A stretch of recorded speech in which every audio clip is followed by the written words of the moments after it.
በአዲስ አበባ ከተማ 132 የሚደርሱ የነዳጅ ማደያዎች ይገኛሉ። በዚህም በዛሬው ዕለት በመዲናዋ የነዳጅ ስርጭትና ግብይት ላይ የሚስተዋሉ ችግሮችን ለመፍታት የሚያስችል የውይይት መድረክ ተካሂዷል። በመድረኩ የመክፈቻ ንግግር ያደረጉት የአዲስ አበባ ከተማ አስተዳደር ምክትል ከንቲባ ጃንጥራር አባይ እንዳሉት ውይይቱ የነዳጅ አቅርቦት ላይ የሚስተዋሉ ችግሮችን ለማወቅና መፍትሄ ለመስጠት ጥሩ አጋጣሚ የሚፈጠር ነው። በህገወጥ መንገድ ለመሸጥ የሚደረጉ እንቅስቃሴዎች በመዲናዋ ለሚስተዋለው የነዳጅ አቅርቦት እጥረት እንደ ምክንያት የሚጠቀስ መሆኑም ጠቁመዋል።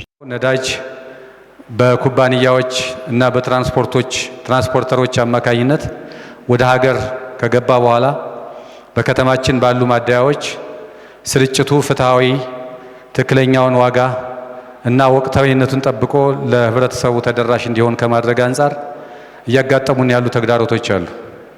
እነዚህ ተግዳሮቶች በአቅርቦት እንደዚሁም ደግሞ በከተማችን ትራፊክ ላይ ከፍተኛ የሆነ ጫና እየፈጠሩ በመሆናቸው ይህን ጫና ለማስተካከል በመንግስት በኩል የሚከናወኑ የህግ ማስከበር ስራዎች እንደተጠበቁ ሆነው የማደያ ባለንብረቶች ደግሞ የሚያነሷቸው ጉዳዮች ካሉ ለማዳመጥና በቀጣይ ስራውን በጋራ ለመምራት የምንችልበትን እድል ለመፍጠር የተደረገ ጥሪ ነው።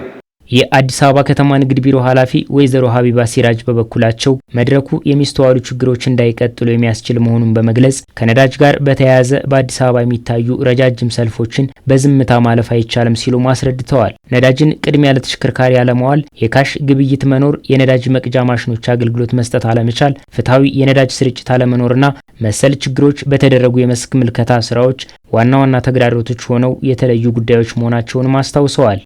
ጀሞ 2 ኖክ አጠቃላይ ያለው የናፍጣ ዲስፔንሰር 8 እና የቤንዚን ዲስፔንሰር 4 ከነዚህ ውስጥ 3 የቤንዚን እና 5 የናፍጣ ዲስፔንሰሮች በብልሽት ምክንያት እንዳይሰሩ ተደርጎ ቆሟል። ቱሉ ዲምቱ ኦላ ነዳጅ ላይ 257 ሊትር ጉሌት አሳይቷል። ላምበረት ኦላ ነዳጅ ማዳ ይሄ በጣም ከባዱ ቁጥር ነው። 1225 ቀንሶ ነው እዚህ የደረሰ። እኛ እንደ ተቆጣጣሪ ባለስልጣን 2 ነገርን እንገምታለን። አንድም ከእናንተ ጋር ተስማምቶ ባለቦታዎቹ ውጪ እየሸጡ ነው ወይ የመጡት የሚለውን እንገምታለን። በሌላ በኩል ደግሞ እናንተም አገልግሎት ሰጪ ተቋም እንደመሆናችሁ መጠን የምትበደሉበት አሰራር ካለ እዚህ ፋይንዲንግ ላይ እንድንነጋገር ነው። የመድረኩ ተሳታፊዎችም በተለይም የነዳጅ ቦቴ ልኬት ጉድለት እንዲፈጠር የሚያደርጉ አካላት ተጠያቂ የሚሆኑበት አሰራር እንዲዘረጋ በማንሳት የነዳጅ ስርጭት ፍትሐዊ እንዲሆንና የነዳጅ አቅርቦት እንዲሟላ አንዳንድ አሰራሮች እንዲስተካከሉና ማደያዎች ላይ ያሉ ችግሮችም እንዲጠኑ ጠይቀዋል። ትዕዛዝ ነዳጅ ስናዝ በቀን 1 ጭነት አዘን አናቅም፣ ታዞልንም አያቅም። ሌላው ደግሞ ግማሽ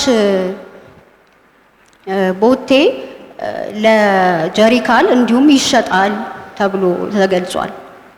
ከአዲስ አበባ ከተማ አስተዳደር ጽሕፈት ቤት ፈቃድ ያላቸው ደብዳቤ ይዘው የመጡ ኮሪደር ልማት ላይ የሚሰሩ ኮንስትራክሽን ላይ የሚሰሩ እስከ 20 ሺህ ሊትር በወር የሚፈቀድላቸው ተቋማት አሉ። እነሱ ባመጡት ማስረጃ መሰረት እናስተናግዳቸዋለን። የመጣልን ነዳጅ በአግባቡ እንሸጣለን። ኢቭን ኢፍ ማሽኖቻችን ወይም ስፔንሰሮቻችን በሙሉ የማይሰሩ ስፔንሰሮች የሉ። የናፍጣ 2 ማሽን አለን፣ 4 ኖዝል አለው፣ 4ቱም ፋንክሽን ያደርጋል። ክፍለ ሀገሩ አቅርቦት ማነስ ወይም ደግሞ የክፍለ ሀገሩ ችግር መፍጠር ከተማው ላይ ላለው ማደያ አንድ ችግር ሆኗል። ይሄ መታየት አለበት። ማህበረሰባችን ጋርም ችግር አለ። የኛ ችግር እንዳለው ነው። 30 ሲደርስ ነዳጅ ይጨምራል፣ ይሰለፋል። ሁሉም 200 ብር ቀርቶ ይወጣል። ተሰልፎ ቀን ሙሉ ነዳጅ ሳንተከትኩሎ ሞተር ሳያጠፋ ተሰልፎ ይቆምና ስራውን ትቶ ለ300 ብር ወይ ለ500 ብር ነዳጅ ቆሞ ብሎ መጨረሻ ላይ ቀርቶ ይወጣል። ሁሉም ሰው ይሽጥ። ሁሉም ከሸጠ እኮ ቢያንስ ጥቅሙም ከሆነ ሁሉም ጋር ይበተናል፣ ጉዳትም ካለ ሁሉም ጋር ይካፈላል። ይሄ ደግሞ ማንንም አይጎዳም፣ ህብረተሰቡንም አይጎዳም፣ ባለማደያንም አይጎዳም። ፌሮንንትን ካለ ማለት ነው። ይሄ ሊጠና ይገባል። መንግስት ለነዳጅ ከፍተኛ ወጪ በማውጣት ነዳጅን ወደ ሀገር ውስጥ እያስገባ እንደሚገኝ ያነሱት ደግሞ የነዳጅና ኢነርጂ ባለስልጣን ዋና ዳይሬክተር ደስታው መኳንንት ናቸው። በየደረጃው ያለውን ሌብነት ማስቆምና ጠበቅ ያለ እርምጃ መውሰድ ያስፈልጋል ሲሉ ዋና ዳይሬክተሩ አጽንኦት ሰጥተዋል። አሁን እንኳን መካከለኛው ምስራቅ ችግር ውስጥ እያለ የሚከፈለው ነገር ተከፍሎ ነው ነዳጅ እየመጣ ያለው። ችግር የለም። ይሄ የመንግስትን ኮሚትመንት የሚያሳይ ነው። ከቦቴ የሚቀሸበው ኦን አቨሬጅ 500 ሊትር በትራክ ነው እንግዲህ የአዲስ አበባ ቁጥጥርም ስላለ አንዳንዱ 400 ምናምን 300 ምናምን ተገኝቷል። እንደ ሀገር ግን 500 ኦን አቨሬጅ ነው።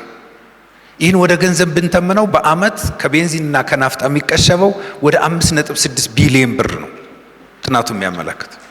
ስለዚህ አሁን በትልቁ መፍትሄ መሆን ያለበት በየደረጃው ያለው ስርቆት በጣም አሁን አገርም ምንም ከሚችለው በላይ ሆኗል። የመጀመሪያው ሌባው ኩባንያ ነው። ኩባንያ ላይ ያለውን ችግር ማስተካከል ይጠይቃል። የጋራ ነገር ተስማምተናል። መንግስት አሁን ቁርጥ የሆነ እርምጃ እየወሰደ ነው። ከአመራር ጀምሯል። ወደ ታች ግን ኩባንያና ማደያ ግን ይቀጥላል። መድረኩ በተደጋጋሚ ጥፋተኛ ሆነው የተገኙ ተቋማትና ግለሰቦች ላይም እርምጃ ለመውሰድ የጋራ አረዳድ እንዲኖር የሚያስችል ነው። በውይይቱ የጸጥታ አካላትን ጨምሮ ተቆጣጣሪ አካላትም ተሳትፈዋል።